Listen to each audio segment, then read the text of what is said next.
there's these funny reels I see sometimes. It's like what life feels like when you don't like have a crush on someone, and it's like so boring and stuff that I think a lot of us even find our entertainment in it. The Yeah. It's entertainment of exciting. like, oh my God, did they watch my stories? Like, oh my God, like we matched on this app. And I can speak for women. It's like the fantasy. Like we love it, Yeah. and it gives us this maybe like this little pep in our step and like feels like something to live for, but it's like, but that's still the codependency Right. of I It's have still that it's something to in live for something. if this person that I don't even know might potentially like me, because it's still that Disney princess within us that just wants to be chosen. Right. And really we've taught people that if you're not chosen, there's not evidence of the recognition of your value. Right. So even relationally, we say And if then you're we deem married, this person, right. you who I have put on the pedestal of like my value of myself. If you don't choose me, then this is evidence that my dad never loved me. Like that Right. is literally You're what just we the do. same. Exactly. And I always say to people that when you lose something that you place your value in, it's to remind you that it doesn't live there. Trust flows, surrender, let go. Trust flows, surrender, let go. Trust flows, surrender, let go. I'm the one I've been waiting for. Welcome back to the Highest Self podcast. My name is Sahara Rose, and on this podcast, I love to take spirituality and matters of the heart and make it really modern, grounded, fun, and relatable into your life. For me, the spiritual journey has been the journey back into love.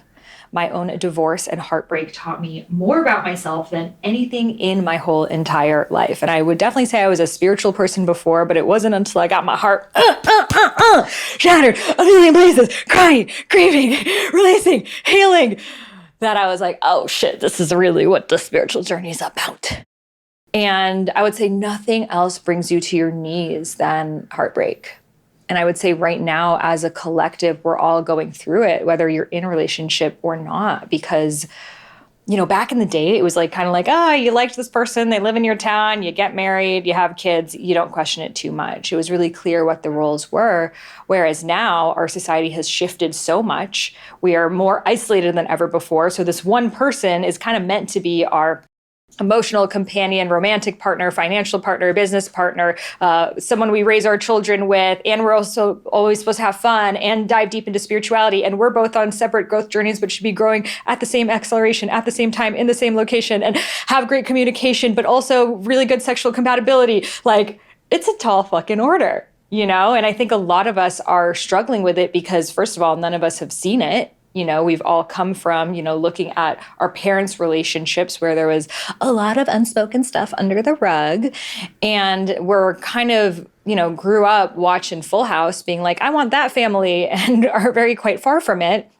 And is that actually what we really want? And I think the opportunity right now is so many of us have stepped into, hey, I don't want to have a shady 9-to-5 corporate job that I feel zero connection with. I'm going to create my own career.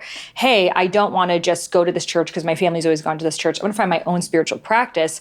Well, I feel the next invitation is looking at our relationships and redefining, what do I actually want relationship for? And what are the patterns and limiting beliefs and blind spots I'm coming in with? And how can we be honest about the ways that both of us are shifting, what both of our expectations are as they change and grow, and see if we can continue to support each other to be living our highest selves, to be stepping into our dharmas, while also recognizing that in relationship, there is an element of sacrifice that naturally does happen without also going into patterns of codependency, which we're going to be talking about on this podcast. So there's so much nuance when it comes to relationship, and I feel like it teaches us more about ourselves and our soul paths than anything else.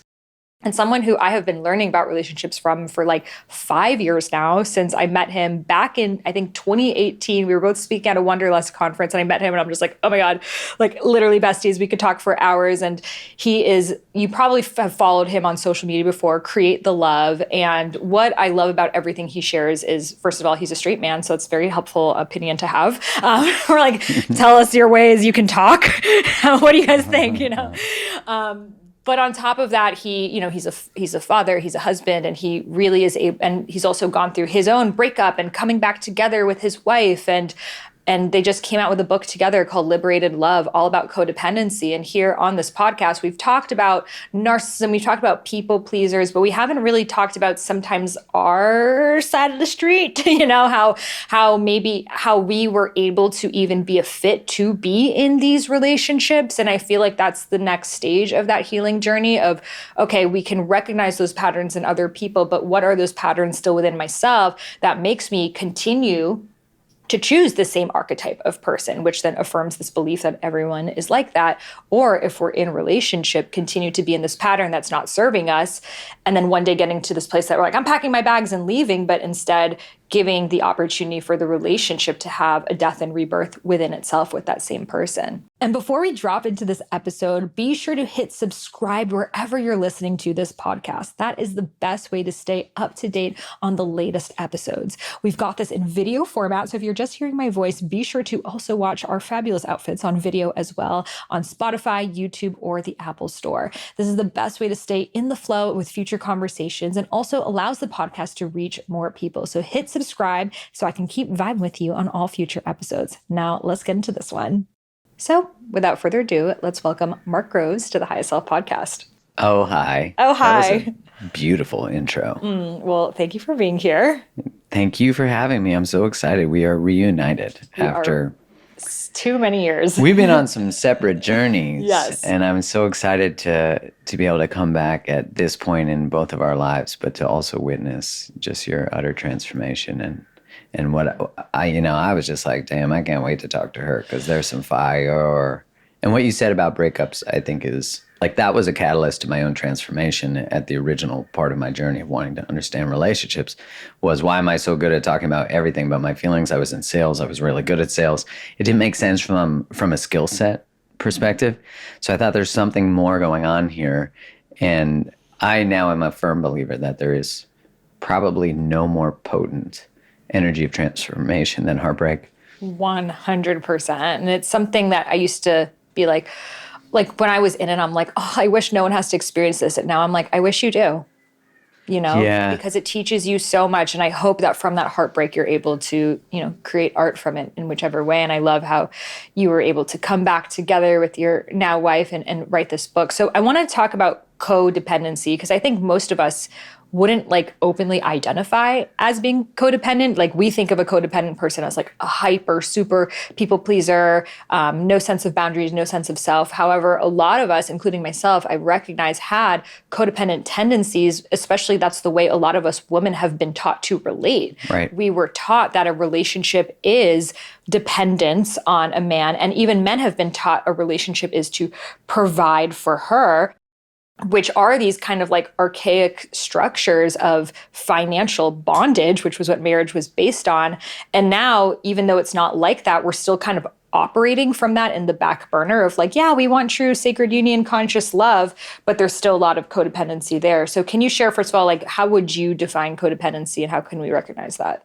Yeah, it's such a beautiful point in time because a lot of us are excavating old world relational skills, which marriage, you alluded to that marriage was not about love, mostly historically. And there's a book by Stephanie Coontz called The History of Marriage. And she essentially breaks it down that really marriage was about getting more in-laws. So we use the skills that we needed to keep that type of relationship together are not the skills that are going to allow a relationship that's about mutual liberation, mutual expansion to come alive, especially if I'm afraid if you as a woman, if I'm in a relationship with a woman, and I'm afraid that if she develops her voice, she becomes powerful, I might lose her. Okay, well then let's keep this same power dynamic where relationships were really structured more around male needs and you actually being too much, too needy, too whatever is actually a great narrative because then you won't use your voice and you won't leave me. So codependency we define in the book as any relational dynamic where we source safety from something or someone at the expense of our own needs, our own sense of well-being, and through that, the really key words are at the expense of. So I think most people can relate, even if you're, in the pattern that we're talking about, where maybe the woman is raised to take care of everybody and forget about her dreams and her passions, etc. And then you have the other person in the relationship who is the provider. there's still a sense of self-abandonment in both. Because even if I'm the provider, but I'm not, maybe I'm staying in a job I hate. Maybe I feel like there's not a lot of emotional safety in the relationship and there's not space for me to be anything but the person who pays the bills. There can still be a sense of self-abandonment. We don't tend to see it on the other side. We think of codependency generally, the term was popularized years ago on the idea of being in a relationship with an addict. So that's where it really came from, because a lot of people in relationship with addicts, it is all about the other person. So really, when you look at where this behavior comes from, it's usually when we're kids, not just culturally and from movies and everything we learn, these romantic stories, quote unquote, or like the famous Jerry Maguire line, "You complete me," which everyone romanticized that line. And I remember thinking, like, I got to take notes. That's a good one. Like, I'm going to drop that, and let you complete me. That's not hot. If I said that to you now, you'd be like, I want to complete you. Like, complete yourself. And I'd be like, red flag. Yeah, red flag. I need you. You can never leave me is such. Now we'd all be like, whoa, whoa, whoa. Yeah. Like, I need to have that's like every song. Yeah. Right. And you think about, actually, it sounds unromantic, but what a beautiful thing to be like, my happiness is actually not dependent on you. However, our relationship actually contributes to my well-being. Mm-hmm. I'm still great. And if we broke up, that would be devastating for me, but I'd be okay. And there's actually something that's incredibly liberating about that. It doesn't sound romantic. If that was your wedding vow, no one in the audience would be like, I'm sorry, what? Yeah. Unless someone has lost themselves in relationship, forgotten about themselves. The most common thing I see I've seen thousands and thousands and thousands and thousands of comments and questions is, how do I, really what it comes down to is, if it's through a breakup, I forgot about me, I forgot about what I wanted, I forgot about my dreams. We often pursue all those things when we break up. Mm-hmm. And I'm like, well, what happens if we created relationships that the actual purpose of the relationship is for both people to come alive? For both people to step into their healing, their voice, their potential, that actually through the material that is created in the friction of our relationships. And this can be done as a single person. This can happen through the way you date, like turning dating into this adventure of like, what comes up for me? We actually think when we're dating and we get triggered that there's something wrong with us, that we got triggered, but it's actually material that's being asked to work with. And we're like, wow, that I thought I had that figured out. That person didn't text me back and now I'm cascading. And it's like, what a gift. Mm-hmm. Like, what a gift, because you still need to learn that there's something about someone replying to you that is correlated to your self-worth and your value. And if you keep pursuing people who don't reply to you, that is coming from a place of believing you're not valuable. And so you start to take pieces of yourself back. And I know this will resonate with you because of the way that you see the world in your work, is that I think about it, my wife and I do, that like, what a gift it is that your lineage is trusting you with this. That like, maybe for the first time, you're the one who's like, there's some bags that I'm not interested in anymore. And maybe I gave some to my kids. I'll take a few of those back. That like, what a gift that is to think about. So it's called codependency, but it's really, like, what are the frictions that we're experiencing in our relationships, and how do we forget about ourselves in these experiences? So I feel like during the holidays, it's actually the best time to focus on the thing that you've been putting off. So for lots of you guys, it's speaking, whether it's one day creating your own podcast like this, please have me on, or speaking on stages, writing books, creating social media content, creating a personal brand around your wisdom. But for a lot of us, the speaking part is a little bit scary. We stutter. We feel like we're not good at telling stories. We lose people. We just don't have that confidence to show up on camera the way that we want to. But you know that you have an important message to share.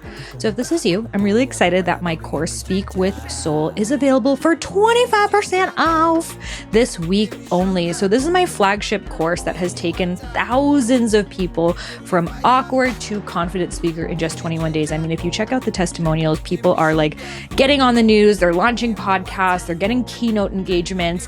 It is insane to see the transformations that are happening. People who've never spoken before, and also people who are like on their A game, who just take it up a notch. Speaking is my forte. I love doing it. I've been doing this podcast for over 7 years, and I've learned a thing or two about telling the story, the tone, texture, quality of your voice, and getting your message across in a way that anchors into people's hearts, because we don't need any more of this like super cerebral TED talk of like, hey, I have a vision and listen to me, point A to B. But like instead to actually feel like you're having a conversation with someone in a way that's also educational and resonates. So if you're interested, you're curious, take advantage of 25% off at speakwithsoulcourse.com with coupon code SWS25. That's speakwithsoulcourse.com with coupon code SWS25. You can find all of that in the show notes. Trust your inner wisdom, trust your inner guidance. Close your eyes and listen. Na, na, na, na, na, na, na, na, na, na. Shake your ass for your ancestors. So I had this thought one day, it was last summer, and I was like, you know what? I love twerk music. I love me some Lil Jon wilding out, but I don't love what he's saying. I kind of have to block it out. You know what I mean? It's a little bit misogynistic and extremely disrespectful, but I like the beats. So I started to think about like, what would I want to be shaking my ass to? And this line came to me: shake your ass for your ancestors. Do a dance for your ancestors. Work your back for your ancestors. Make it clap for your ancestors. So I got on the mic and I just went all out, just having fun with myself, talking shit, saying the stuff. And I kind of just like let it be for a few months. And I came back to it later and I was like, yo, I like this energy. I'm into this. So I started producing a beat for it. I was like, I really want like trap beat, like, you know, like trap twerk music, but like a little bit of dance hall in there as well. So started working on the beat and put it together and ended up using the exact first take that I did on the song, which is a song you're listening to in the background right now, Shake Your Ass for Your Ancestors, which is on my new album, My Body is an Altar. This is a lot of people's favorite songs on there. We actually shot the music video live at my album launch party DJ set performance at Envision Festival. It was so much fun. I threw Furbies in the crowd for everyone who was twerking. I was like, you get a Furby, you get a Furby. I got a Tamagotchi. I kept that. I couldn't let that baby go. But if you love this music that you're listening to right now, you're going to love my new album, My Body is an Altar. It really is music for the embodied baby girls. So you can listen to it on Spotify, Apple Music, on YouTube. There's a gorgeous music video art piece to My Body is an Altar. And this music really shifts your consciousness. It speaks to your soul, not just in the production, but the lyrics, the melodies, and it gives you the embodied experience of this frequency. So you can find those links all in the show notes. And I'm so excited to see you make some reels, make some stories, shaking your ass for your ancestors, making them proud, throwing it back, making it clap, and of course, getting paid for your ancestors, because a lot of us have had women in our lineage who did a lot of unpaid labor. So it's time for us to get that abundance back for them. You know what I mean? And do it sexy. So you can stream the album right now, My Body is an Altar. I am so excited to see you dance out to it. And thank you for being part of the My Body is an Altar movement.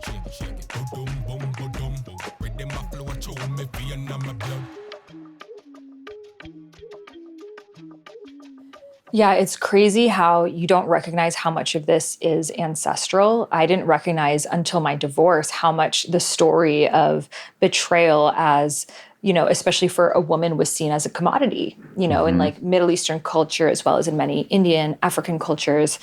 A woman is like a trophy that like your rank in society gets a certain youth and beauty of women. So youth and beauty is what you have for a man's money, protectorship, status in society. And it's like a trade-off. And, you know, I was sharing with you that my grandmother was 11 years old when she married my grandfather, who was 27. And my great-grandmother was 10 years old, married my great-grandfather, who's 40-something years old. And, you know, and beyond that, they had multiple wives even then in the Middle East. And the way that, like, for me, I'm like, oh, that's so crazy. But that's not even that long ago. Like, that's my dad's mom. Right. Like, that is freaking crazy. And then to think, oh, well, that has nothing to do with me. And it's like, even if I was born and raised in the United States, it's still in my lineage and in my programming. And I even recognized through like doing deep healing work that there was this like underlying resentment within me that for us women, we always have to sacrifice. We always have to give. Our wombs are this commodity to birth the child of this man who's like really only for his lineage to continue on, for him to have access to more land and resources, and you're just this tool for him. And that resentment for me that I was subconsciously holding on to actually had me want closeness, but also not. Right. You know, of like, oh, I want you here, but not too close, because I secretly am actually holding on to this resentment. And it actually wasn't until I told you I sat with MDMA therapy that allowed me to see that it was almost like this hatred in my heart that was like a black tar over my heart. So that black tar didn't let me to fully feel. So if my ex was distant or separate to me, you know, I would go into what I do wrong. And then I was like, you know what? I can't fully emotionally regulate with this person. So let me just like focus on my own thing. And that's kind of what our society tells us to do. That's their thing and your thing. But I think in true conscious relationship, it's, you know, taking ownership that we all have to do our own deep inner healing work. But also we do bring on all of these patterns that is going to affect the other person, especially if you're living together and creating a life together. So my question for you is for people who are like unsure of what their maybe ancestral wounds are, how can we become more clear of that? Yeah, in the book, we walk people through discovering the context of, you know, why they do what they do relationally. And, you know, I don't think the context is necessary to change, because you can know that you do something and not know why, and then know that you need to change it. So a behavior could be separate of that. The reason context is really important is because it allows us to have compassion. So we now can put the pieces together to see, oh, it's not my fault. And, you know, a lot of the time someone will come to me and say, you know, they have a behavior that maybe they feel shame about, the repeated patterns of picking people, that they can't say no to someone who's toxic. First thing I say is like, when they're like, I can't believe I do that, is I say, well, how could you not? Like, that's exactly the perfect behavior for survival that you learned, and it got you here to this opportunity now. Even through the introspection, you're alive. Like, you now are stopping and you're asking a question that means you can now create choice. So that's really is like this insertion of choice. And awareness is one part. The other part, you know, I think about, okay, well, what's the material that's coming up our lineage? You talked about, well, look, we'll hear someone say something like, well, the reason I have anxiety is because I inherited it. My mom had anxiety, and my dad, and it's in my family. It's not actually anxiety that's in your family, it's behaviors that are in your family. So they're just behaviors and ways of being that lead to the experience of anxiety. But anxiety is a symptom. And I would say for a large part, a lot of the time, anxiety, which is an inhibitory feeling, which means that it's a feeling that comes up when we're not connected to one or more of our core emotions. So if I don't have access to anger, grief, disgust, these are all joy, it'll show up as another feeling, anxiety. And so when we don't have access to our voice, that means I don't have access to choice. If I don't have access to choice, I can't direct my life. That's going to show up as anxiety. So it's if I never witnessed my mother, if I'm a woman, I look up my matrilineal line, or I'm a man, I look up my patrilineal line. I see, like, when was the last time that a woman had access to real choice? Where she didn't have to depend on a man, where she didn't have to give up her sovereignty. And like when you're 11 and you're born and you're married into a 20s? 27, yeah. That's not choice. No. Right? So when we as adults wake up to like, why am I tolerating this? The compassionate lens is, how could you not? And there's something being awoken through the frustrations, the betrayals, that is saying, although we might not have choice in the acute nature of whatever's waking us up, right? Like a betrayal comes out of nowhere. What I always notice about betrayals, which I think is really fascinating in my own experience of betrayal and some big ones, is that my experience of being betrayed was always preceded by my own betrayal of myself. And that might not have been conscious, right? It could be that I learned throughout my childhood and my family lineage to bypass a red flag, an alert. And if we just learn that, it's just normal for us to stay in circumstances because there's no intuitive connection to body. That's why the saying, the longest journey is from the head to the heart. Because it's so short, literally, but it's so long because we have to go through the grieving process of like, you got to think generations. Like, you only looked back at 3. But, this is embedded in culture. Yeah. And this is embedded in many cultures. So part of the healing that comes together, and we're talking in this heteronormative version of like my wife and I, or you and your partner, is like, what a beautiful opportunity. Like when my wife accesses more of her voice, it makes our relationship more powerful. It makes me now get feedback from a powerful woman who says, I see this in you. A month ago, my wife said to me, I see you hiding. Like, I see you not living the thing you know. And I was like, what? Like, what are you talking about? But it was like, it was so beautiful to be witnessed. And so beautiful to be witnessed in something that I knew to be true, but I wasn't living. And she was holding me to my integrity. And that was a gift. When I was 20, and if you're listening or watching and you're an ex-girlfriend of mine, I did not see it that way. And what a lesson that is that we have to learn through the frictions of our previous relationships. So I think the saying I'm going to take responsibility for it, like I might have inherited it, I might not have had a choice in it, but it's mine. And I'm actually going to be the first in however long to actually step fully into my power.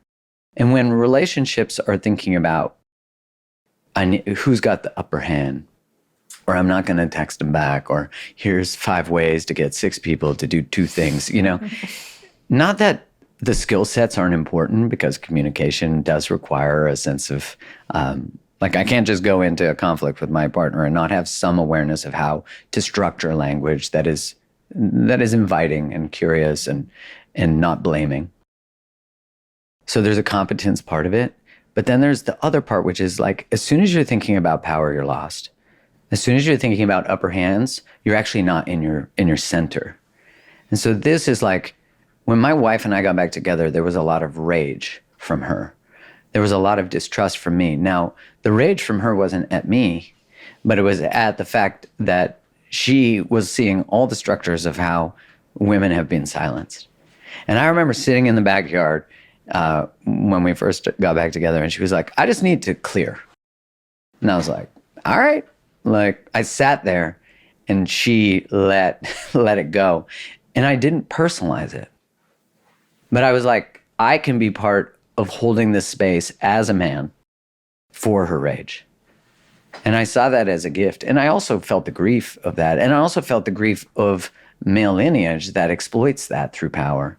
How was she sharing that rage? She was yelling. She was expressing through her body. Mm-hmm.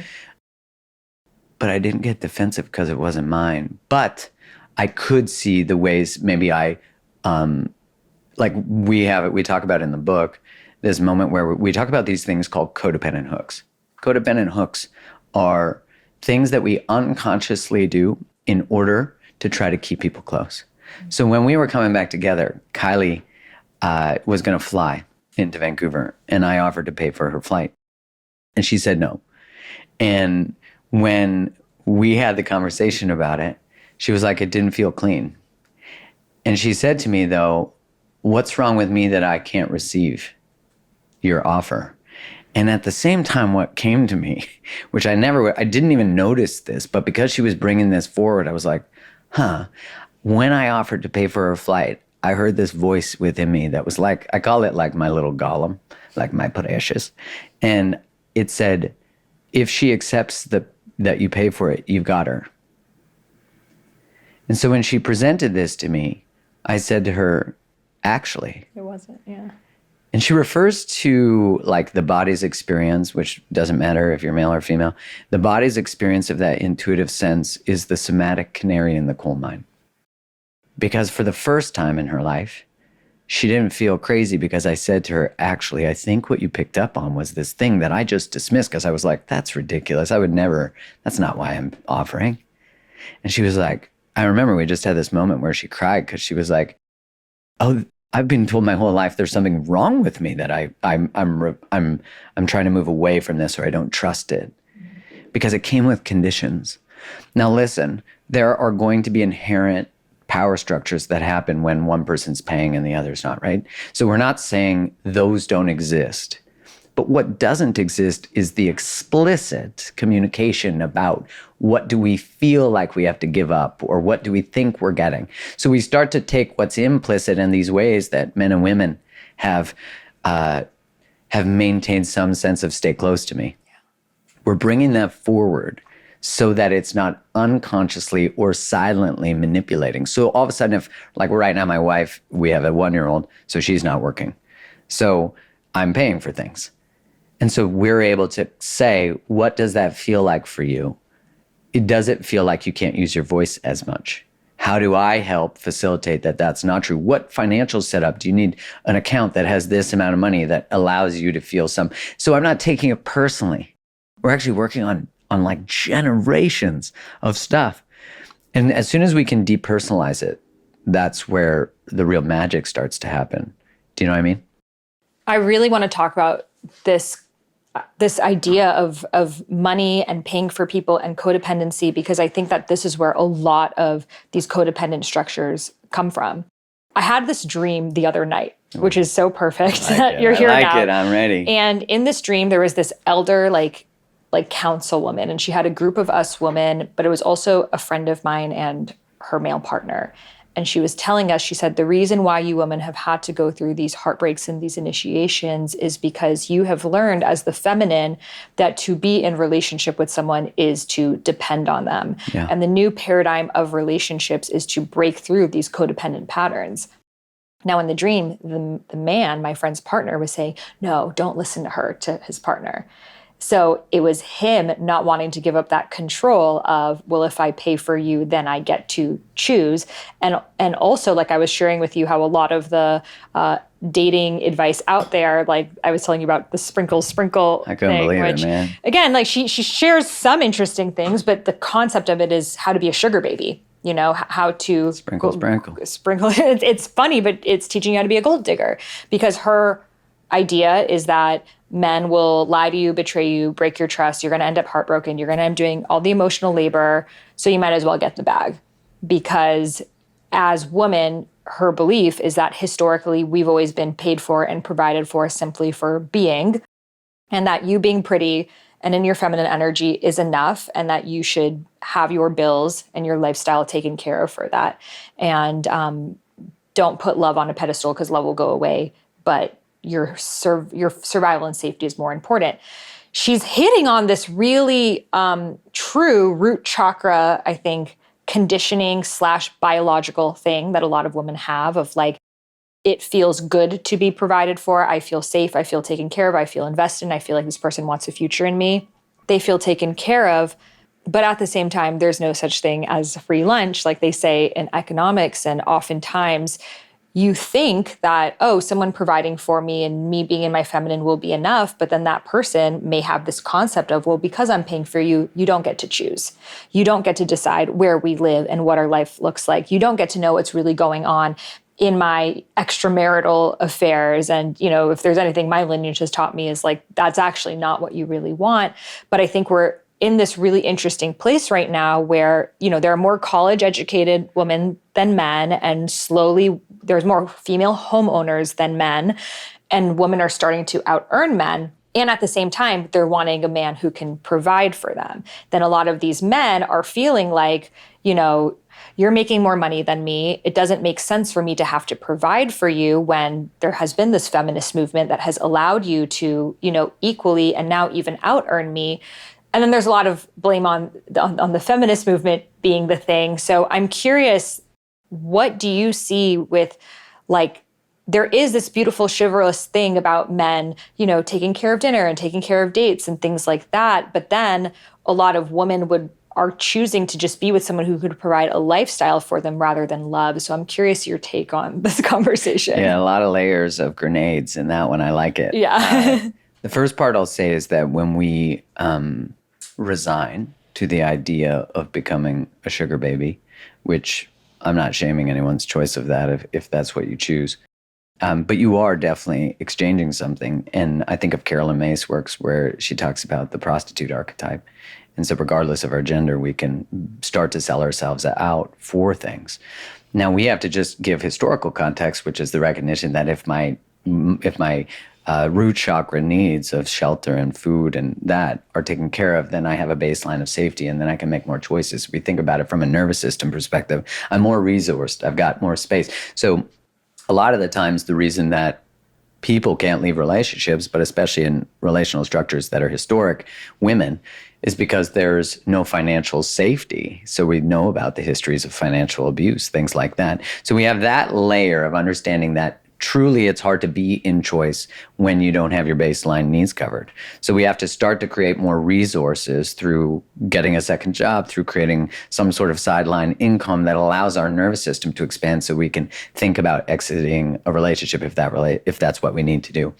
So there's that layer of that. Now then you have this idea of like, if I'm in my feminine and I'm being provided for, but I'm also making more money than most men, that's going to be a strange paradox to try to hold. Again, it's also this idea that being in your feminine is about receiving financial support versus maybe the structure of the man's actually true essence of his masculinity, and providing is actually a bedrock of support for the woman to fully step into her power. When men are in insecurity, they have a hard time being with powerful women because there's a feeling that her power in some way inhibits my self-worth, which is correlated to my ability to provide. So the man has to dismantle where his self-worth lives. Now, I'll say the sort of extreme versions of these is that often a woman will go into this hyper-providing, hyper-independent, hyper-financially successful role from a place of wounding. Never will I ever need a man. Never will I ever depend on a man. And a man can do that too. Like, never will I need someone. Never will I depend on someone. I'd say that's the paradigm swing of the response to the exploitation and of money and power that has happened in relational structures and in society. So we have to bring all that into context, because a lot of the time what is actually happening is the woman is not open. She's not open because she said in the mind, when someone says to me, I'm afraid of commitment, I always say to them, you're not afraid of commitment, you're afraid of where commitment leads. If I'm afraid to be in a relationship with a man who I might need them, now I open myself up to wounding, quote unquote, exploitation, quote unquote, the loss of my voice, my power. So these are all just important things to start to play with, because sometimes I'll get asked, like, can standards be so high that they're actually a way that no one can meet us? And I can never know someone's own subjective experience of that. But what I can say is when you get in touch with the deeper senses of your body, then you'll know if that's true or not. You can just feel into yourself. Are my standards actually walls? Did I become hyper-individuated? Because the opposite of codependency is overt individuation. That's not healthy either.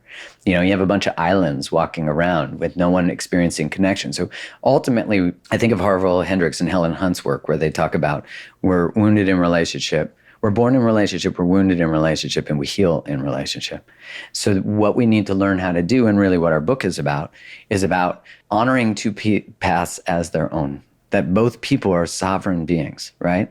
And recognizing the innate wisdom in one versus the other. So there's no longer this idea of control or exploitation or anything like that. There's actually we talk about it being that there's a mutual positive regard, right? Like this idea of a deep sense of reverence. I think about that in the context, because, often what I'll hear men say in response to some of the things men say about relational structures and healing them, oh, you're just pandering to female audiences, just pandering to women. What about men? And my response to that is that it's actually really important that when there's been an exploitation of any kind, that there is actually reparation and accountability that's taken, even if you're not the person who did it, because the woman has likely experienced that, right?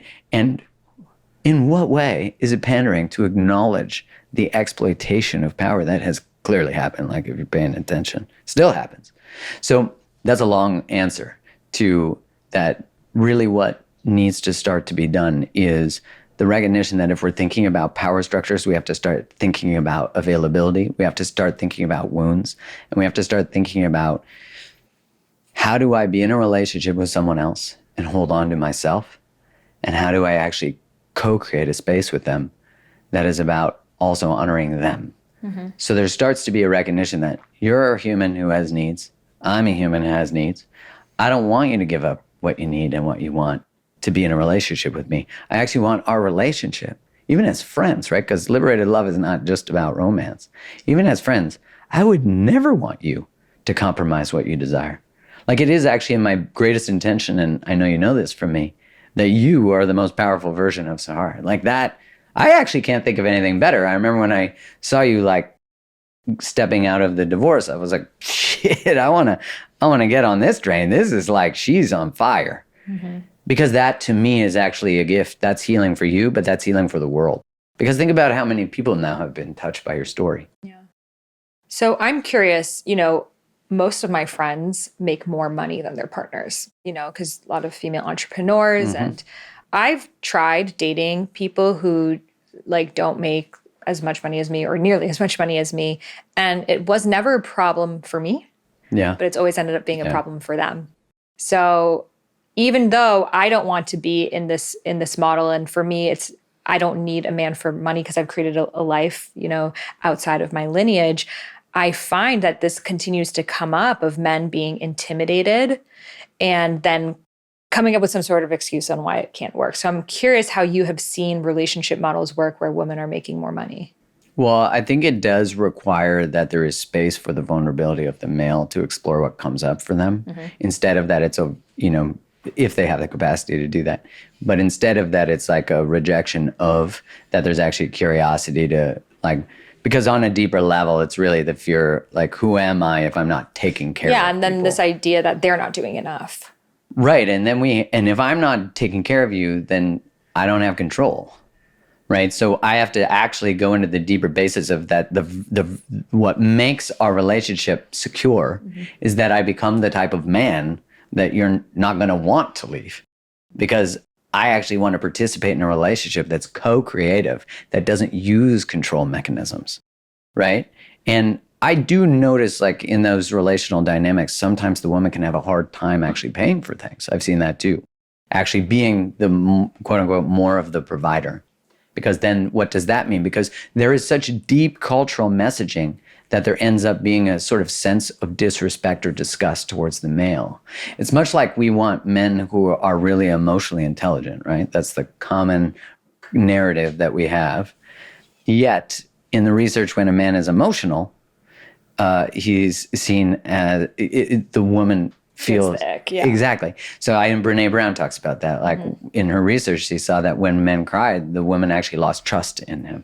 So we have this narrative like we want more emotionally intelligent men who da-da-da-da. But then when you actually look at who women choose, that's what creates often, right. Emotionally available ones. So that's what creates what men want to become. So if you see what women are choosing, that's what motivates men. Because they want to aspire to be like the person who gets the most mates. Yeah. And on the flip side, men say, oh yeah, I want a woman who's like in her full power and in her voice. And yeah. And then they're like, hell no. Exactly. Right. Then they go for someone who, you know, submissive, meek, makes them feel powerful. And then they'll even cheat on them too. You know? Yeah. Like, I think if we're really getting down to, like, what can we personally do about it? It's that we can't worry about trying to get a man or a woman to change. What we need to do is get so centered in ourselves that we're actually not even focused on those men. We're not even focused on those women. Because there is an energetic and a knowing that starts to happen when you're so rooted. And I do think it's an important point of inquiry is like, is there any part of me that through my financial independence has actually created a way to prevent myself from opening up and becoming interdependent with someone? Mm-hmm. Am I actually, just in the smallest way, using it to prevent vulnerability and dependency? And I would imagine that the answer is probably yes. Mm-hmm. And that means, and not for everybody, but I'd say like 99%. Of course. Right, because the motivation of it is wounding. Well, because we've seen so many women, exactly. you know, be left with nothing. So if we can be with that truth, then we can recognize that actually we're part of the dynamic that they're picking up on. That there is actually a way that we're trying to create a hierarchy and protect ourselves.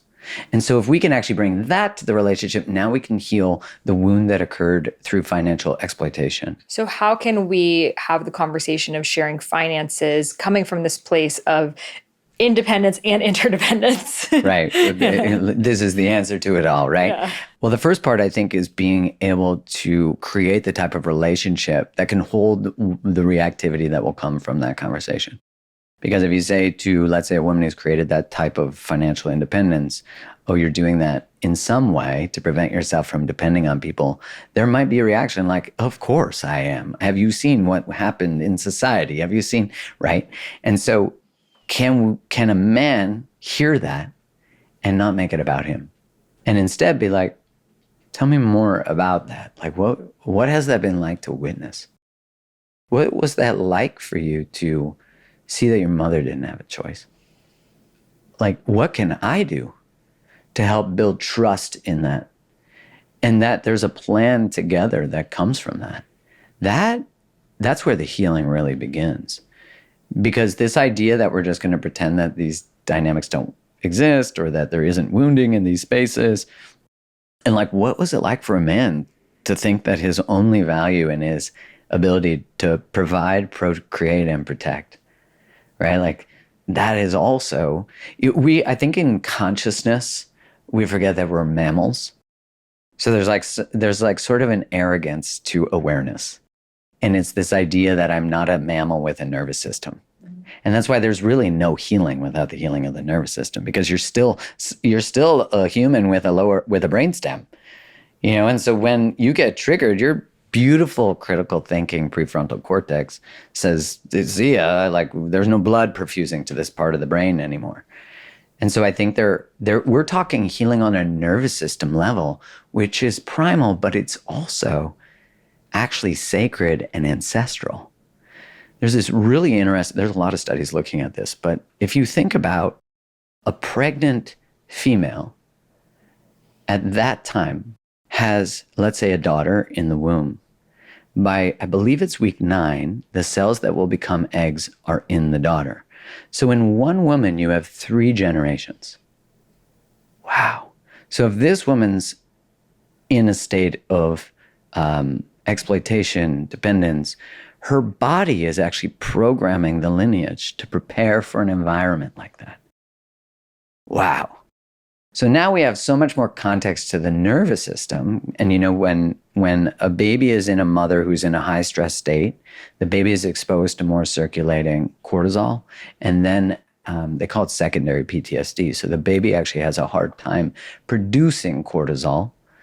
And so they have a harder time getting back into a regulated state.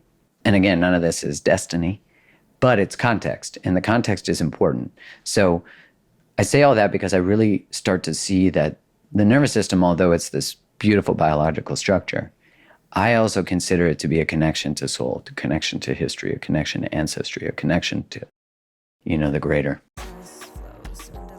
This show is sponsored by BetterHelp. So I'm curious if right now you have something on your mind that you're continuously stressing over, and maybe it's something that you really need to get off your chest. It's a conversation you need to have, a boundary you need to make, an action you need to take, but you're kind of stressing out around how you're going to say it, how you're going to approach it, and it's eating you alive.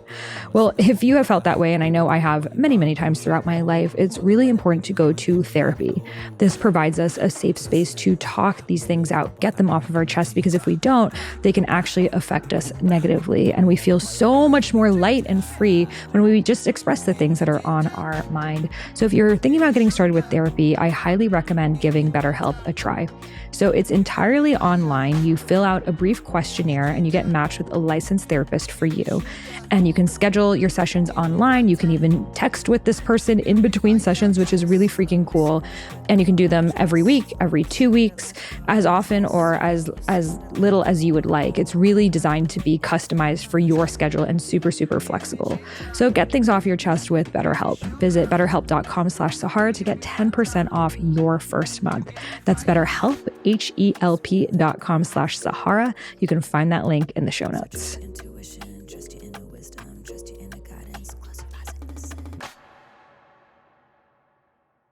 Totally.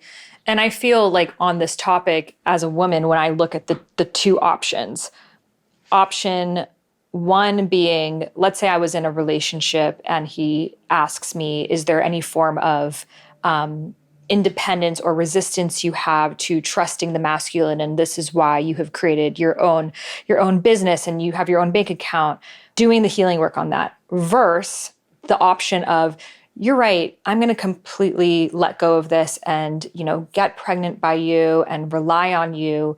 And then let's say an affair or he walks away or something like that happens.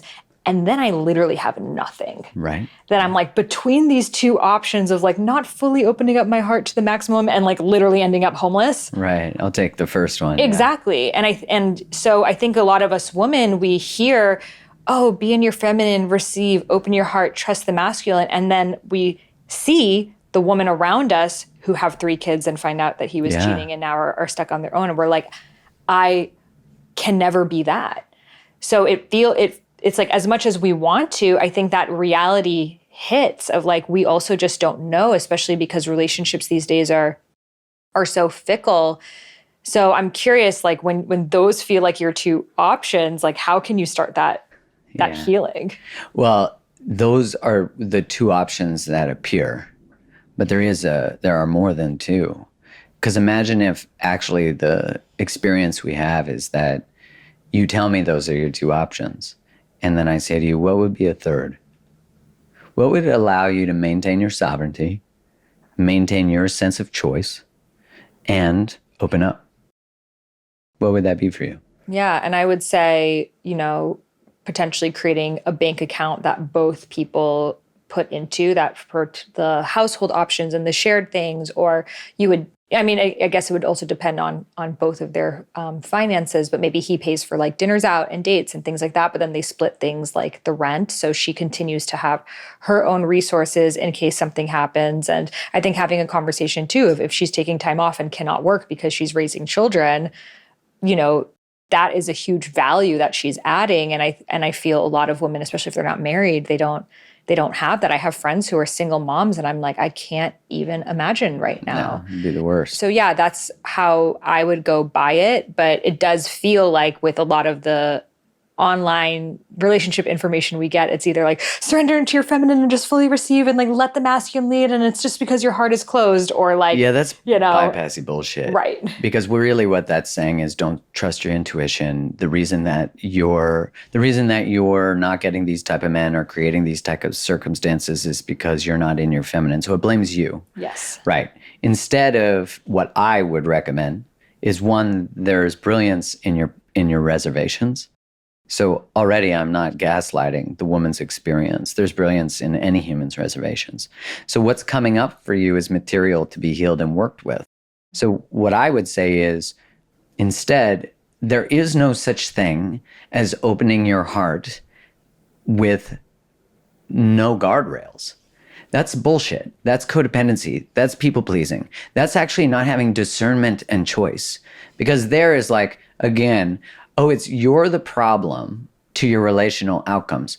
Yes, you are choosing them, but there is a level of responsibility for both people who are in a relationship.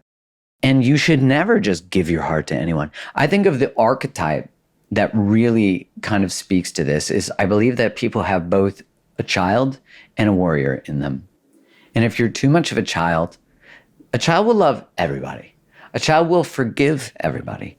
A child, when it's young and its parent doesn't show up, actually internalizes that as a failure of themselves.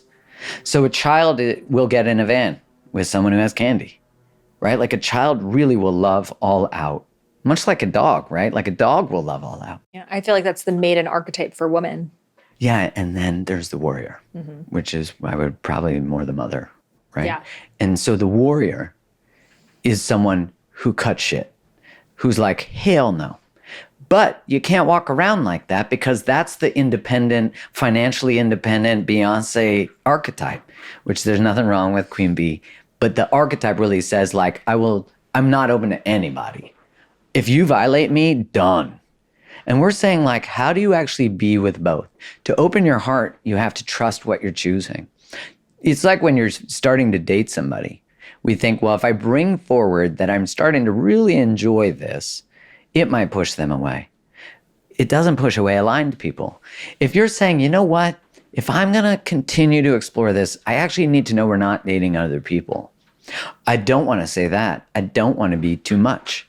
That'll push away the wrong people. But if you're really curating what you're opening to, then you need to do that.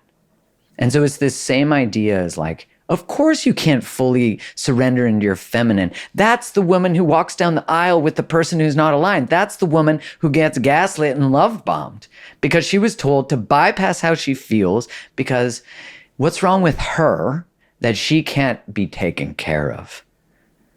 And I'm saying like, what happens if, because this wounding can exist in any human, what happens if we actually see a return to your body, a return to your knowing? I think we are in, one, an attack on women.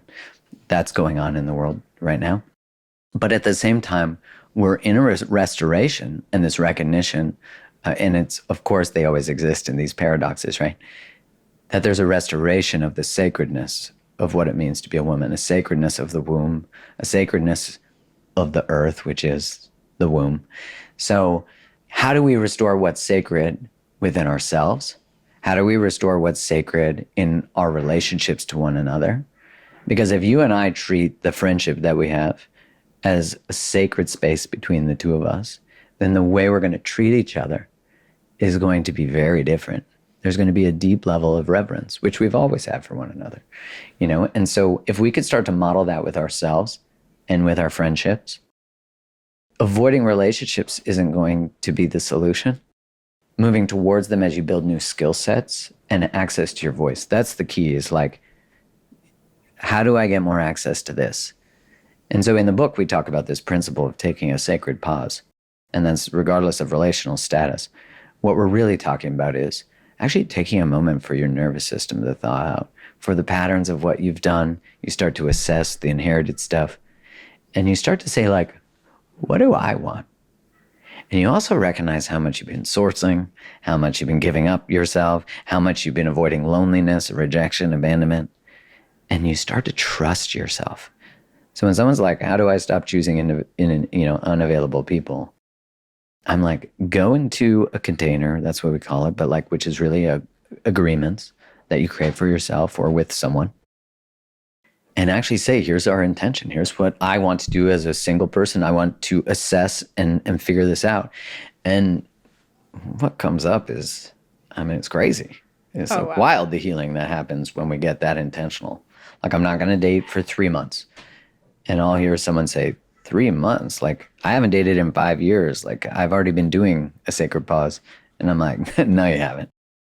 And my response to that always, when someone says I don't have time, is like, you don't have a choice. Like, I'll be having the same conversation with you in a year or 2 years. Like, this work is important. And it allows us to enter into relationships that are like, there's a mutuality, you know what I mean? Yeah, it's so real. So I remember after my divorce, like, it felt like my right arm was chopped off and I didn't even know how to be as like a single person because I was in a 7-year relationship, you know? And it felt like there's this huge void in my life for like the biggest like figure in my life. And I can't go back to like working or doing anything until I've like figured out this like problem, you know, insert someone else, you know? And, you know, very quickly I was just like, okay, I'm just like gonna get on a dating app and like find my Capricornus, just like find someone and like move on. Obviously, you know, I went on a date, maybe it was like 2 months after. I was so not ready in any way. And I remember thinking, I was like, okay, like it's, they say after 3 months, or they say it's after 6 months, or like giving this like time, or I would like ask my friends, I'm like, when does it stop hurting? Like around when? Like, as if there would be like this moment that it's like, and now you are totally healed and totally over it. And what it taught me was that, you know, thank Goddess, my spirit guides or whoever else protected me from getting into a relationship, even though that's what I actually wanted. Because I would have just gone into a relationship that had the exact same patterns, and that version of me would have played out that story, or, you know, whatever lesson it was I was learning at that time and at that time. And, you know, after a few months went by and I would realize, I'm like, oh, thank God that person I had like a huge crush on 3 months ago never happened, because I would have been stuck on this idea of like what I share on social media is too much. And I would have done that, or this idea of like, what will whatever think. And as time went by, I'm recognizing I am meeting new versions of myself and new versions of myself. So the longer I kind of wait to get into relationship, which doesn't mean wait forever, like they will be meeting a totally different version of me. Yeah. And it wasn't this intentional thing like you talk about in the book, because I definitely and I think a lot of us who go through big divorces and breakups, the last thing you want to hear is don't date, because you're like, well, I was so lonely in the marriage. That what I really want is romance and intimacy and passion. But I unintentionally entered into this celibacy journey that I have been in ever since. And it has been the most liberating and healing thing, a liberated love, because it showed me that had I gotten into relation and even sexual relationship with certain people, is like, as a woman, you start creating those oxytocin bonds, and you start, even like what I feel society tells us to do is like, just have your situationship, until like you find that person. But then what happens is you start to try to make your situationship your relationship, and inevitably, and they went into it, and at least a lot of them are honest that they don't want that. And then women are biologically now connected to this person. So for me, choosing to abstain from being in any kind of situationship has allowed me to like fully do that healing work on myself, meet new parts of myself, not be tied to someone that I knew going into it I wouldn't have been a fit with, simply because I was lonely at that time. And that's also what allowed me to travel. Like, when I, for example, I was telling you I was living in London, I was like, oh yeah, I'm totally gonna like find a British guy. And I didn't. However, if I did, when my place was broken into in London, could I have just like left the next day? No, because I would have been in a relationship. Yeah. So I do feel that sometimes we are divinely protected, even in a way that like you consciously wouldn't have chosen from yourself, that it's like God protecting us of like, let me create this energetic field around you. And I've spoken to so many women. At first I was like, I'm being cosmically cock blocked. Like, why is it not working? Yeah. That's a great term. Exactly. But now I'm like, oh no, it was like the most divine protection, because now, when you have a crush on someone, it's like all you can see is the good. And then you get out of the bubble, you're like, what was I thinking there? And because I didn't have that oxytocin bond going on, I could just move on. So I love that you recommend that. And I highly recommend for people who, especially if they do have that propensity to merge with someone, to be on, whether it's a celibacy journey or a not dating journey or whatever the thing is, to bring that power back into themselves. Yeah. I mean, that's everything you shared. So powerful. Cosmic cock block. I'm definitely going to remember that one. Yeah. It's interesting because we either repeat the pattern so we can change it, or what you're inferring or saying is that we're not going to be allowed to repeat it. Like, I think of all relational challenges as being this opportunity to learn finally. Like, finally will it be enough? It's interesting how as humans, we usually have to wait till it's so bad that we have to change. And I think you start, after you've experienced a dark night of the soul, after you've experienced someone betraying you, leaving you, I think the things that are not optional, like when we don't choose a dark night, when we don't, those are actually the hardest, because we're holding two things that are opposing. One is that I didn't choose this. Like, why would I'm not choosing this pain. I'm not choosing this discomfort. It's like when someone passes away unexpectedly. You're like thrust into an experience, into grief. And we live in a culture that is really grief phobic, pain phobic. The message we send to people is that if you're sad, there's something wrong with you. If you have anxiety or depression, there's something wrong with you. And I'm like, whoa, like these are the exact responses that are appropriate to the environment you're in, to the experiences you're having within your body. And can we actually turn to them from a place of curiosity? And instead of brokenness, from a place of like, wow, this is coming up for me. Wow, okay, what is it inviting me to do?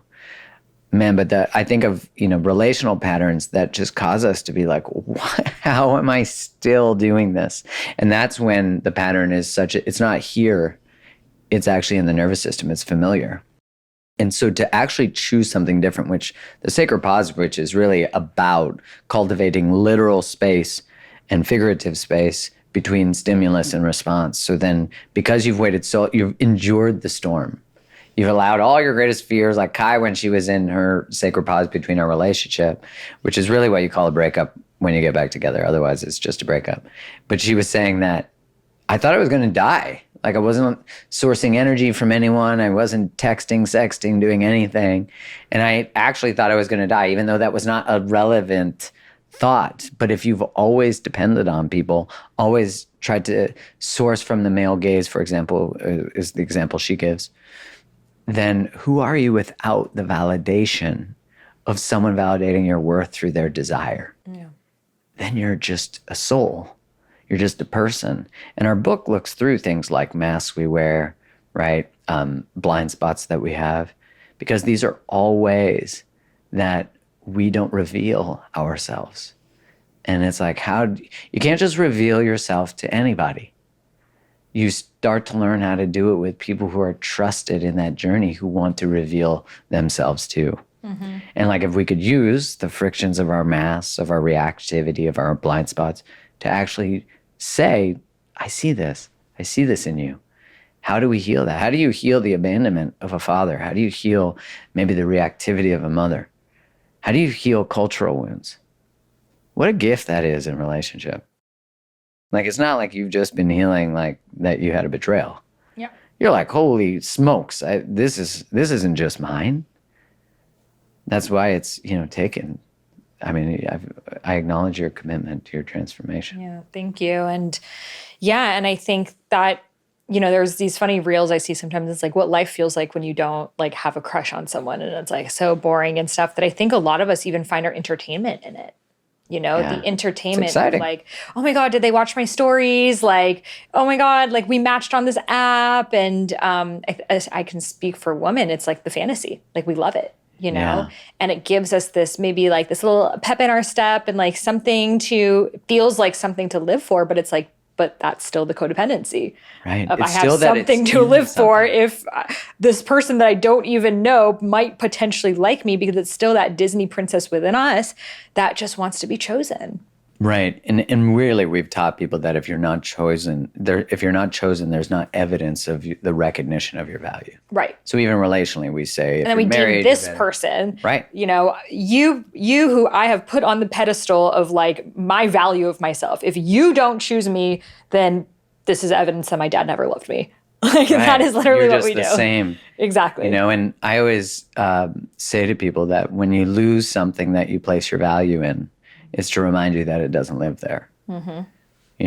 And that opportunity to recognize that when someone walks out of your life or doesn't choose you or ghosts you, which, not saying any of those things aren't painful, but if like every ounce of who you think you are or your self-worth or your well-being lives in that, thank God, because that is an opportunity to recognize it does not. And what a huge pressure for someone to hold, to be in relationship with you, that they need to be in relationship with you for you to have well-being and happiness. That's something I don't want to carry. I want to contribute to and be part of someone creating that. Like, my life is enormously better because I have my wife in it and my son, but it doesn't complete me. Mm-hmm. Sorry, Jerry Maguire, but it doesn't. Yeah. Yeah, and I think it's that, this idea that a lot of us women have of like, I need to be chosen. And like, and I will say part of it does come from this like deep feminine yearning of like wanting someone to like fully love you and see you and hold you and all parts of you and only want to be with you. And that's such a beautiful thing. It is, yeah. However, it's that we then place it upon someone that hasn't even earned that role in our lives. Right. We give it to people without discernment. Exactly. Like, are they actually a good fit for that honor? Right. And, they say that women start men at 100 and men start women at 0. Have you heard this? I actually have, I think. I was very fascinated by it. Which is so true. Some truth to so it's like when, for a woman, let's say she like matches with someone on a dating app and they're talking little, she's like, oh, I've found the one. Right. He's perfect. You look at his pictures like a million times. You're like texting it to all your friends. You're so excited. You're like, he's it. He's perfect. You're planning. He's going to be my date at this wedding. And this is what our life's going to look like. And my wedding dress and all the things. And the man probably feels nothing towards you. You're a stranger to him. you know? So just the difference there. So then the woman, like, he texted me back all of these things, like they mean so much. For the guy, it's nothing. Then as the woman gets to know the guy, she's like, oh, he's not perfect, and he's this and he's that. It starts to go down. As he gets to know her, he's like, oh, she's kind of cool. Oh yeah, I kind of like her. Da, da, da. And then it reaches this point that like the woman might be over him, and he's like, oh, I actually finally like you now.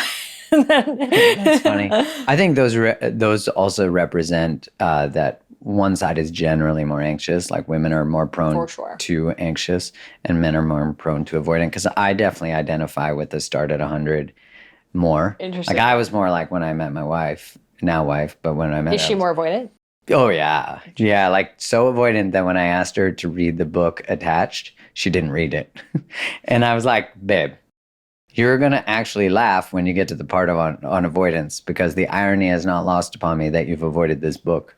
We talk about attachment styles in the book because we found that framework is actually just incredibly helpful, but we overlay how the nervous system is actually correlated to that, which I really Why can't felt. like two of us anxious people just find each other? You know, I'm like, why can't we love of girls with love of boys? Like, why do we have to find the opposite? We have to, because one, it validates our experience of the world, and two, it validates the nervous system's memory of what love is. So we can't, because it wouldn't allow us to heal. So do you think that we're choosing this like subconsciously if I want to heal, or we're choosing this like, oh, my mom or my dad was never there for me, so this is how I know love, or both? Yeah, so I don't think that the universe ever makes mistakes in those categories. I don't think in any. I would be careful. None. Don't deliver me any new lessons. Be gentle.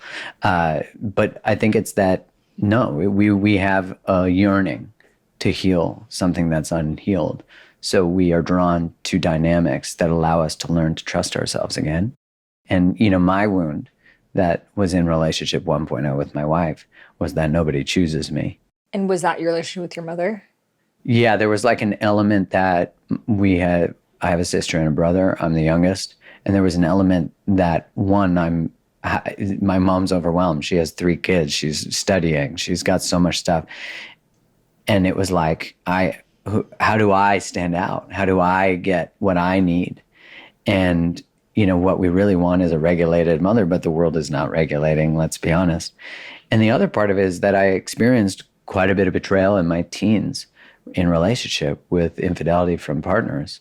And so there was a lack of trust in the feminine. And if we get really deeply rooted, and I was working with Mark Wolin, who's the world's foremost expert on inherited trauma. And he said, I need to know your birth story. Tell it to me. And I was like, well, I was born, I believe, 5 weeks early, and I was in a neonatal ICU for 10 days. And he's like, ah. So my mom didn't touch me for 10 days. I was in an incubator. And we got to the recognition that like the deepest narrative that lived in me was, I'm terrified of being left by the feminine. And that wound, when I think about my whole life, till relationship 2.0, till the pause and then relationship 2.0, it was that there's just some level of they're not loving at this, they're not ready to do what I'm ready to do. This like martyr too, like, you don't choose me the way I choose you. You don't think about love the same way as I do, which I think more women can probably relate to that type of narrative, which is probably why I'm good at translating it. And it was when I finally chose myself, when I finally got to the place where I actually, just from a somatic sense, but like I was just done with being disappointed. I was done with recognizing that it's actually not the person I'm in relationship's fault that they're avoidant or unavailable or can't fully choose it. It's my fault that I keep choosing to consent and participate in these dynamics. I'm trying to change them my whole life. Meanwhile, I'm missing all these women who are like, I'm ready to choose you. And I'm like, nah, that means you might leave me. So I'm just going to continue to stay with people who I'll just live in the disappointment. I got to prepare myself for it. It's inevitable. But I hadn't actually learned that I needed to learn how to say no, fully, full body, no. Because that's the only way I can actually get to an authentic yes. That way, when I choose a relationship, there's no wound that's living in the choice. It's actually a full-bodied, like, I choose this, I'm committed to this. And that's what made relationship 2.0 so much more powerful, was it wasn't coming from a place we need to complete these wounds. We did that in relationship 1.0. It's like now we're actually coming from a place of true choice. And that's what relationship can create for us. That's what makes all these thoughts about finances and all that stuff relevant informationally. But what we're really trying to do is to get to clarity. And clarity comes from being able to trust. So if you can't say no to what is not it, or you can't give voice to your experience about your fears, then your choices are always with small print. Does that make sense? Yeah. And I wonder if our relationship with the parent of the opposite gender to us is what defines whether we're anxious or avoidant. Maybe the reason why so many women are anxious is because they have had these distant father figures, just because of the way our society is structured, that men have had to like go off and work and not be there with the family. So I think a lot of women are just yearning, like exactly how you were for your mom, for their dads, and then a lot of men grew up seeing their fathers like that and continue this avoidant behavior. There's two camps on this in my perspective, and I'm not decided on which one yet. But Harville Hendrix and Helen Hunt talk about an imago. That's a match. And what imago really means is that you're drawn to somebody who wounds you in a similar way as the parent who wounded you the most. So it's not necessarily a gender thing. It's just who wounded you the most. Exactly. Okay. So, they're sort of a famous, I would say it's like famous narrative about relationship is you're drawn to your opposite sex parent, right? Someone similar. Right. But there's another belief, which I'm playing with. I'm not really in certainty about it yet, but it actually is ringing quite true now that I'm a parent, which is that it really is all about mom in the very early part of our life, which is true developmentally anyways. So the way that a child develops their nervous system is by co-regulating with their mother. So there's not really a clear line of when a kid can start to regulate, but let's say it's around 3 years old. So before that, a kid actually has no ability to self-regulate. They can't do it. So the way that they calm their system is through a parent, generally mom. So even when a kid is sleeping beside their mother, an infant, when the kid starts to come out of deep sleep, the mother starts to come out of deep sleep. They're communicating on a completely, not like another level, right? We're talking, it's a whole other level. The way that the breast milk is created is through a communication of what the baby needs. It's wild to me, the magic that is happening there. And you think about things, and this will be a controversial sort of subject, but sleep training. Sleep training is not in any way we were designed. I was sleep trained, but it's really saying you're this little baby you don't know that you're in a modern world, right? And there's a baby monitor and all the things are happening. You're a baby in a cave and there's wolves out there. So if you cry, you're trying to get your mom to come get you. And if mom says, I'm not going to, I'm going to train you, I'm going to put my hand on you, but then I'm going to still leave you. The baby is learning when I cry, no one comes. So the safest thing to do is not cry. Now, the majority of us are sleep trained. That actually was recommended by pediatricians and that. So this is why we're all traumatized. I would say in large part, there is an element to that. You think about, and to be fair, and people will have lots, I'm sure in the comments, there'll be lots of thoughts about the different types of sleep training. I interviewed an expert on this, and she was like, there is really no way to mitigate what's possible, but we also have to have compassion and context for a world that if you're a single mom with 3 kids or you're overwhelmed parents, it might be the thing you need to do. So there's no judgment on it. It's just, can we just bring some compassion to the person who needs to do that, but also compassion to the child who learns when I need something, no one comes. And I think if you add to that, especially in the United States, I'm Canadian and it's a little different, but I'm now spend so much more time in the US, I'm so much more privy to it, is that maternity leave in the States is ridiculous. It's 6 weeks, I think is minimum. But in Canada, it's a year. So I just think about how much we need our mothers. And again, I think this is we've said we need women working because that's equality. Sure, I can understand that. But we've also shamed the idea of a mother. And a stay-at-home mom, you're not crushing it. So there's a woman can't win no matter which way, right? Because you'll get told you're not being a boss and you'll be told you're not being maternal. So there's And then we've simultaneously made it so expensive that a man's income at large can't provide for a family anymore the way that it used to be able to, like 20, 30 years ago on average. So Right. then women are like, I would love to take a year off. He's like, I would love for you to take a year off too. I can't afford that. And then we're in this conundrum. We end up in the same systems, which if you think about it, which I've been playing with this more, I'd be curious what the people think in the comments, what you think, is like we're sold this idea that it's feminism, that it's like this reclamation of like, get out there, work, crush it. But really what you're doing is entering the system of creating more production. So now we have women in the workforce, which is great. I think it's a beautiful thing. And can we hold the complexities of this? Because as you're saying, the majority of, to live today, you have to have dual income.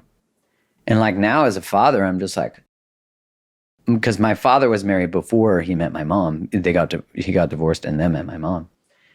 He was a single dad in the 70s. Like that's wild to be a single. And I was talking to him about it. He was like, it was hard. And I'm like, I couldn't imagine when I see single parents, I'm just like, this is why we need community, you know, because we're not meant to navigate divorces, breakups. We're not meant to navigate these things alone. We are communal beings.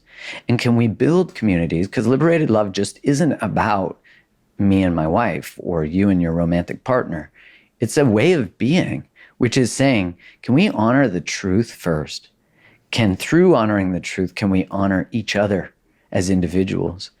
Can we then create a family, community connections that are about honoring people's journeys? Because when someone goes through a divorce and they're exiled from their family or a breakup, which is usually culturally and religiously based, which are sometimes synonymous, what we're saying is this culture does not tolerate divorce. So don't even think about it, because look what happened to them. But imagine a community that says to even one or both people, tell us about what you learned. What's your experience? How could we love you? Because I think the reason we don't excavate grief, and you know, you said it so beautifully at the beginning, that like you would never save someone from heartbreak now. And I am a firm believer that we try to save people from feelings we don't know the value of. And so imagine if we created relationships that are like, wow, I love you no matter what happens with us. And that being a lived truth, not just words you use. And then create families that are like that, and then create communities that are like that.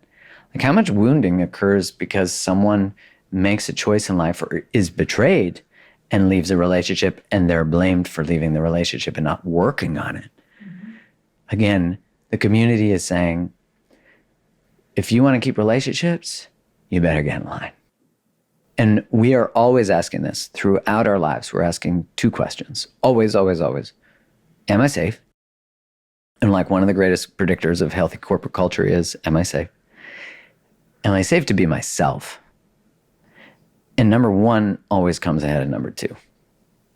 If I have to give up number two for number one, I almost always will, till I create a liberated relationship that's actually about number two.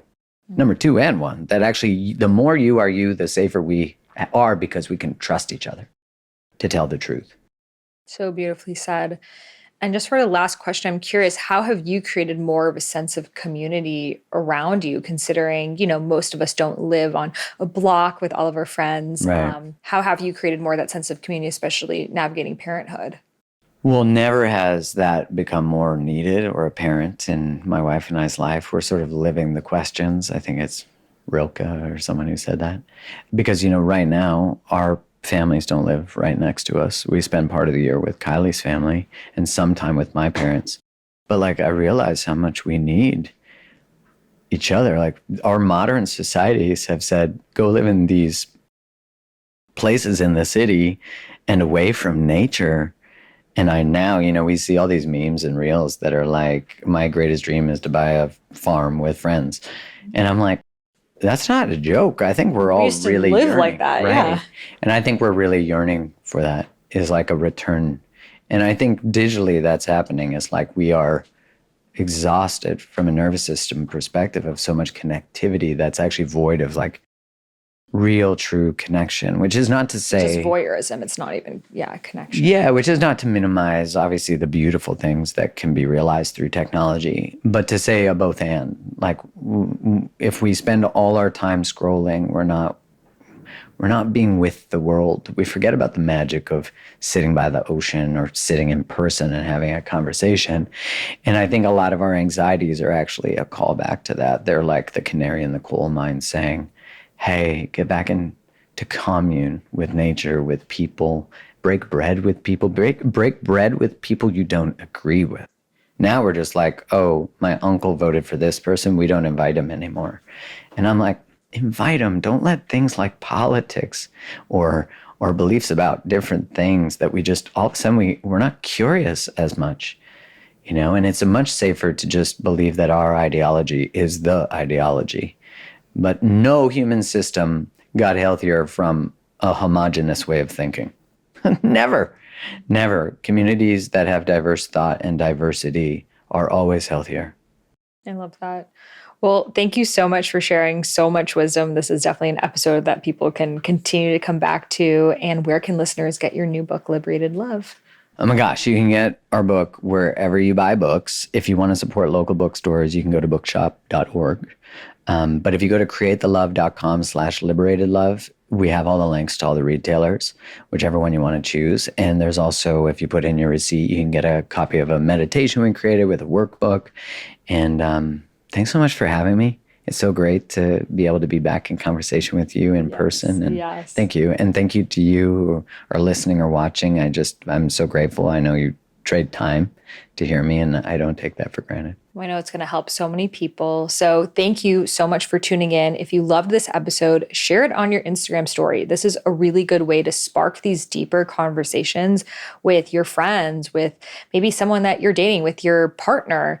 The only way that we can start to create these relationships where we feel seen, heard, interdependent while having a sense of self, while also simultaneously going for what I think a lot of us want, more community and more support, is if we start the conversation. So this is a really good episode to share and be like, hey, let's talk about it. Like, what did you hear? What did I hear? And dive deeper into these things that I feel like so many of us, we think on our own, but we don't necessarily then take that next step of having that dialogue around. Be sure to tag us on Instagram. You can find his link and Instagram links below as well. And I'm so excited to continue diving into this journey with you. All right, I'll see you on the next one. Trust your intuition, trust your inner wisdom, trust your inner guidance. Close your eyes and listen.